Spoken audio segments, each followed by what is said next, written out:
All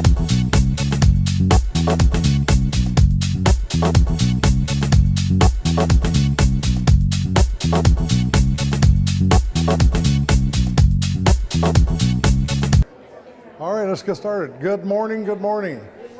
This is going to be a workshop on how to convert your bicycle to an electric assisted bike. This first slide I'm going to talk about just for a second because I'm so fond of this slide. I partnered with a man in Perth, Australia. That's where the bikes that I sell, the kits that I sell were inspired. That's where they come from, the factory that he goes to in China, like anybody else. But anyway, he has a lot of testimonials on his website. And this gal, Elizabeth, let's see if I can get her. If you'll notice, she has two little children in the back. She has a real nice story on his website where she goes to work every day and she has to take the children to two different places for daycare, maybe preschool, I'm not real sure. But anyway, she was wearing herself out. I can't believe that she went this far, but she claims it's a 50-kilometer round trip, so that's a pretty good ride. But it's fairly flat in Perth. But anyway, you can see the smile on her face and the kids once she got her electric bike. And by the way, this is that's the electric hub right there. She got a small one, but now she's able to tool those kids off to school and then head to work. And then when she's through with work, even though she's tired, the bike will help her get home, pick up the kids. So it's a good thing. Anyway, let's move on. This is what we're going to cover. So if you've got any specific questions in mind right now, if you see them on there and they're down the list, wait till I get to that point and then we'll talk about them. But otherwise, you can interrupt me anytime and I'll try to answer any questions that I can. Now, the first thing we're going to do, if I can do this right, is let's see if I can get. You know what? I think this thing is backward. You're going to get, a lot of people say, what is an electric, or what is an e-bike? Well, we'll show you hopefully what it is if I can, oh, come on. What if I just, nope. Go back. Yeah, can you start that for me? Anyway, this is, there, you just passed, there you go, right there. Oh shit, I should have looked on the screen here, I would have seen it. We don't have sound, but anyway. Anyway, I'll give you an idea of what an e-bike is used for.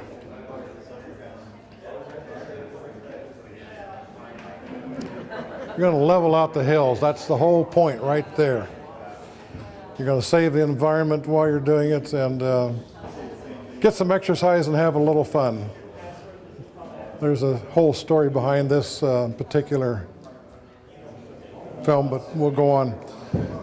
Anyway, there are very many different types of e-bikes. I've only got a few represented here, but your basic bike is like the one Elizabeth was riding. You've got your motorized hub here. This is a little 200-watt motor, which, by the way, I'll explain as we go along. The 200-watt, the 500-watt, if you want to ride downtown Benicia, the state park, go to Martinez, anything south of Military, that hub will do the job for you. If you live where Constance live, you won't get up the hill. You'll be walking your bike up the hill. Anyway, to explain a few things further, this is what's called the tube battery. It's a 9 amp hour battery, lithium ion. The brains that runs everything is in that bag right there.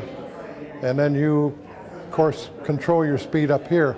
Well, we'll talk about that in a little bit. It may be controlled down here as well. Anyway, that's one style. Now, you say, what in the heck is that? Little story behind this one. Constance had her little recumbent, which sits over here. We outfitted her with a 500-watt brushless motor. And she likes to tool up or West 2nd Street to go home.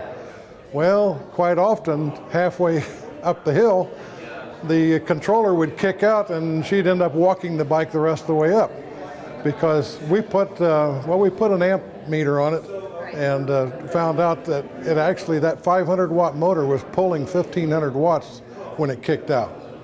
It was just kind of being overloaded. So I went back, did a lot of research, and I don't have them in stock yet, but we're going to be handling what's called the Cutler Mac, which is a e-bike motor that utilizes a planetary gear system on the inside. This is I think a 5 or 6 to 1 gear ratio. So you can take the same size motor and take advantage of some additional torque by sending it through a planetary gear system, as you're seeing here. And that gets the job done. So that's another type. A fellow in San Francisco and his team engineered this bike. This is about as American made as you can get. It's called the Charger.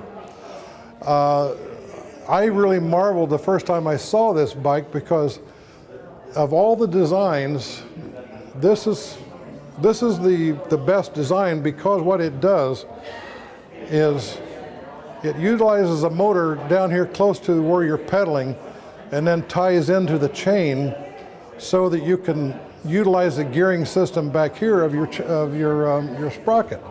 So it's very efficient. You can use a small motor and get a lot of torque and take advantage of that gearing system. The only thing, well, and I should say one other thing, I don't know that he's got it on here, no. He's got a hub back here that doesn't use a cassette, which, for those who don't know what a cassette is where if you look on the back end of a bicycle, you see a whole bunch of different sprockets and they just kind of taper down to a little one up to a big one. And you have to use what's called a derailleur to move that chain back and forth up and down those sprockets. It's a very nice system, but it can cause you a problem. You can throw the chain off and you've got a mess on your hands if you don't know what you're doing. You're kind of stuck out in the middle of nowhere. This doesn't, you only use one chain going to one sprocket. And then it has internal gearing, which you can change from the handlebars. Much more efficient system. The only place where I disagree with this particular bike is that he has put lead acid batteries up in this area right here. And if you talk to him, he's a very nice gentleman, but he'll say, well, I prefer lead acid over lithium ion batteries.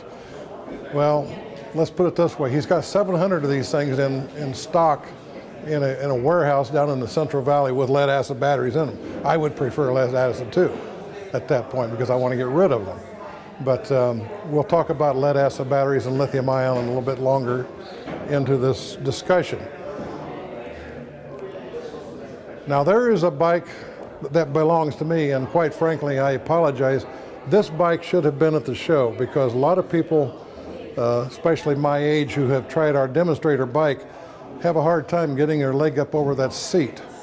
This bike is called a step through, and you literally just hardly raise your foot up and step through the bike, sit down and go. This one has a 1,000-watt motor on the back end and a 48-volt battery in here. And this one gets me up and down most all the hills in Benicia. The thing I like about it, when I first started riding bicycles again a couple of years ago, I didn't have any electric assist. My friend says, why don't you get some exercise and start riding a bicycle? So I did. But I'd have to haul my bicycle everywhere to ride it because I couldn't leave from home and return. The hills are too steep. Once I got an electric bike, now I open the garage door, go off to wherever I'm going, and I can come back up those same hills, put it back in the garage and close the door. And that's what life is all about when it comes to riding a bike. This is the same company in San Francisco. This is their latest creation, if you will. And I show this because of two things. This is a tricycle. I think a lot of people, especially if you either have a handicap or you're getting older and you're not quite as stable as you used to be, this is a safer way to ride. It's got a nice, comfortable seat, a backrest. You can carry your groceries back here. And if you'll notice, it has a mid-system drive unit right there that powers it. It's a small unit, but it gets the job done. And here again, it takes advantage of the gearing system. And something else on here I almost forgot. You notice he has a solar panel up here. Not only does he get shade, but he generates a little electricity for his batteries. So it's kind of an all-around nice unit. I think he's got either a 12 or a 16-inch tire on the front. I think these are 20s back here. But it's a nice little unit. I was very much in hopes that he would bring one of these to this show. It would have fit in very nicely, and quite frankly, anybody that does a nice job like this, How much weight could you carry on there? I can't tell you how much weight you carry on there, but I'm going to assume that you could probably carry up to 150 pounds. So probably all the groceries you want to put into it. I saw a couple of fishermen down near the waterfront with a couple of fold-up electric bikes. If they had one of these, they could probably carry their beer with them. But anyway, so those are the various types. And there are many more, but this kind of gives you the range of the types of bikes that are available. And the types of bikes that you can, if you're creative, convert yourself. Now, that being said, you'll see this unit sitting by my booth out there. This was built 2 days ago. It was probably about 2 months in design process getting to this point. But the one reason that this exists today is I've ridden tricycle bikes, and tricycle bikes, when you look at them, you think, now there's a really stable thing to sit on. If you go down a street that has a real high crown in the middle of the road, I don't know about you, but they scare me to death, because you don't want to turn left because you're afraid you're going to flip over. And I think sometimes you can. And they also have, they only drive one wheel. It's kind of a solid setup back there. It doesn't have any cushioning. This particular unit, like I say, it's strictly experimental at this point, but we're hoping to learn a lot from this and then move forward into a tricycle e-bike that will satisfy a lot of people's needs. And I'll point out a few on here for you. That's the 8-speed hub from Shimano right there. By the way, that's built, I'm going to give you the whole story. That's built in Japan, a very nice unit. You won't be throwing a chain off because there's no cassette. You change the gears internally here from your handlebars. Secondly, there's a differential. You won't see any other tricycle bikes on the market, as far as I know, that have a differential. This one drives both wheels, and if you're going around a corner, you're not skidding one wheel. It's able to take up the difference, just like a differential in a car. It's also fully articulated to where the wheels can go up and down, and it has a leaf spring underneath here, which gives it, just to my estimation, just the right amount of springiness. This was built to hold 500 pounds total, including the rider. So, but anyway, you have solid hubs. It's got a lot of things on it. Oh, and you can't see it. Oops, pardon me. But in back, you really can't see it. There's a 500-watt electric assist motor that's on the back side. You go by the booth, you take a look at it. But that's also got a planetary gear in it that drives this side of the differential. This hub, you can't see it very well, but there's a sprocket right there that drives one side of the differential. and the other side just idles. It doesn't, if you don't have to use the motor, but if you use the motor, it'll kick in on this side here and give you assistance. So anyway, we've got a lot of work to do on this particular e-tricycle, if you will, but that's the beginnings, and most of us are pretty excited with what we've got. The main thing we need to do is take a very close look at how to improve on it and how to make it manufacturable to where it's affordable. This was made in the building right up the hill right here, so it's as much as possible was made right here in Benicia. The story I was going to tell you was that hub is made in Japan, that differential is made in Taiwan. They're the only ones I know that make a differential for a bike, and the gear motor in the back is made in China. So it's all from Asia, but it's kind of scattered around, and those are all good high quality components. Inside of here are what's known as telescoping universal joints, which won't mean anything to some people, but that's what makes it work. How am I doing on time? 10 minutes. 10 minutes, okay. So, who buys e-bikes? This may surprise you. You probably came here wondering, why would I ever want to buy an e-bike? A lot of people in America feel the same way. 90,000 bikes were sold in the US last year. In Europe, there was 1.3 million sold. And in China last year, they sold 30 million. So it's obviously, everybody else in the world understands why you need an e-bike. Constance has this program going on here so we can learn how to use an e-bike properly. Anyway, I always thought that was extremely interesting information. Now, what are the advantages? Well, e-bikes, I can tell you from experience, once I started riding my e-bike, gives me, you can't hear me? Kind of. I'll talk up. Anyway, once I started riding an e-bike, I rode it everywhere. And the first e-bike that I had a 20 amp hour battery, and my friend Candelario, which some of you might know, he one day says, why don't you join me for a bridge-to-bridge ride? Now, the bridge-to-bridge ride to me was the last, you could ask me to go to Mars and I would have been just about as excited, because that is a long trip. But a lot of people, a lot of the bicycles, they love to go bridge to bridge now because you can go across both bridges free. So I said, well, I don't know if I want to do that or not. I said, I'll tell you what, I'll go to Martinez with you and we'll get a cup of coffee over there and we'll just kind of see how it goes to go over one bridge. Well, we go over, and so we had the coffee, and he said, well, why don't we go down to Hamburg and I'll show you where you get on Franklin Canyon Road. So we did, and we went 2 or 3, 4 miles down Franklin Canyon Road, and we stopped and we're drinking water, and I said, now do we turn around here and go back? And he says, we can do either one because we're halfway.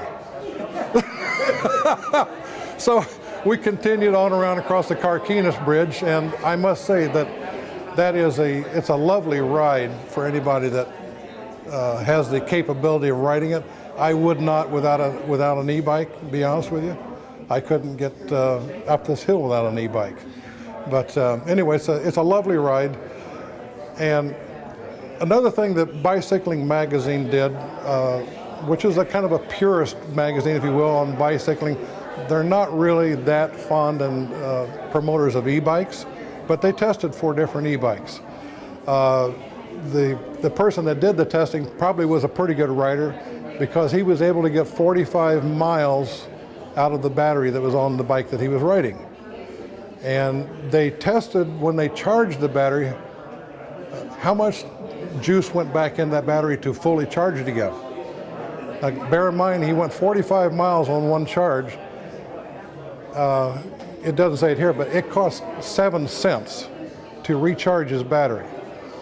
And he did the math, and he says, in today's terms, with the gasoline the way it is, that's equivalent to 2,400 miles to the gallon. That's another reason that e-bikes probably are going to be here to stay. I said 10 to 15 cents because we use PG&E, and they're just a little bit higher than the other guy.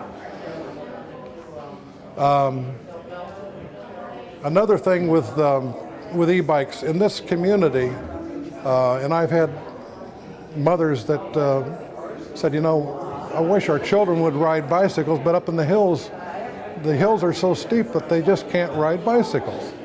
Now, I'm not promoting e-bikes for children, but for any of us that may want to get out and get some good exercise, we don't use bicycles because, quite frankly, you have to haul them someplace to ride them, unless you're really a good bicyclist, and some are. So this opens up the possibilities for, as I said here, to just open the garage door, take a spin down to the state park. I do it all the time, and it's a lot of fun, and there's no problem doing it. You go down, tool down the state park, and come back up the hills, put it back in the garage, and shut the door, and you've had a real nice ride, got some exercise. Anyway, now one question, if you're interested in an e-bike, is how to choose. Okay, I'll go fast. This is on the website, so if I have to skip through it fast, go back to the website and check on it. But you need to, number one, find out, you know, in your own mind, calculate what's the longest ride you're going to need to make. If you're wanting to go to work, you know, figure out how far is it to work and back. That's the length you want to deal with. Secondly, you need to calculate what's the steepest hill you need to climb to get back home, or wherever you want to go. In Constance's case, she's got a hill that's, I think, about a 22% grade. It's a very steep grade, and so you need to know that.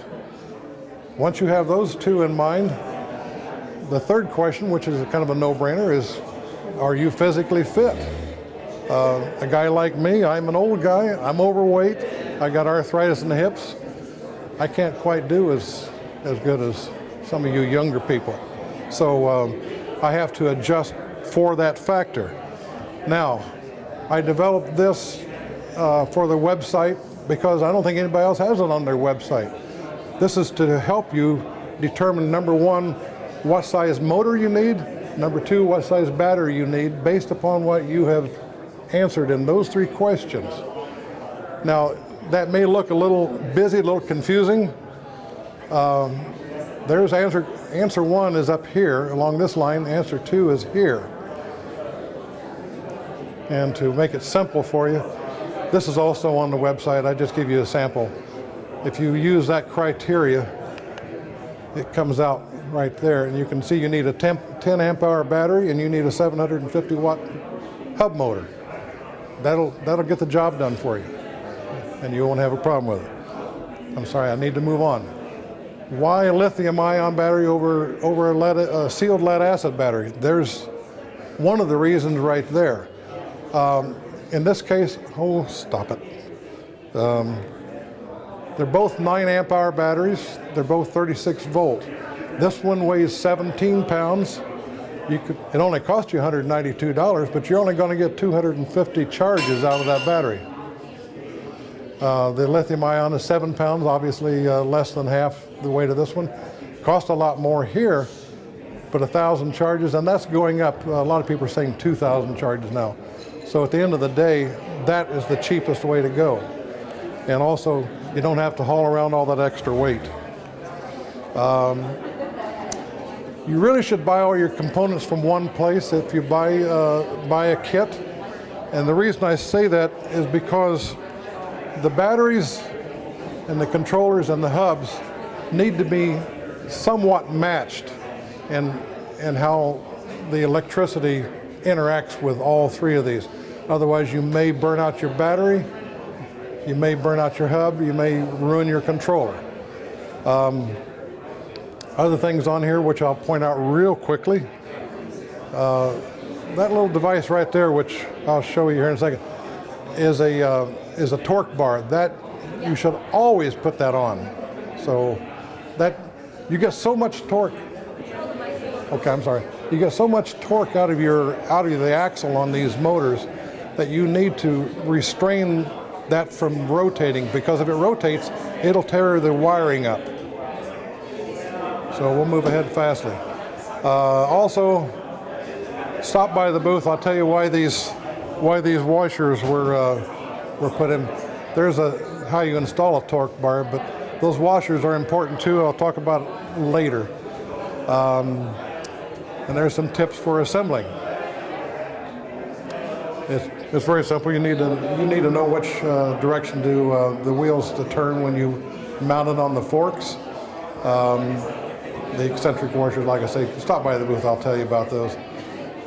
Always install the torque bar, and then always make sure you connect the electricity correctly. I mean, it's very simple: red to red, black to black.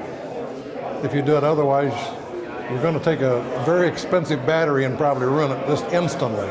So they're normally all well marked, but sometimes they're not. I wish we had time for questions. Don't we? Or do we? Back at 1 o'clock for your next one. Come back at 1 o'clock. We'll do this again and I'll speed it up a little bit. Thank you very much for coming.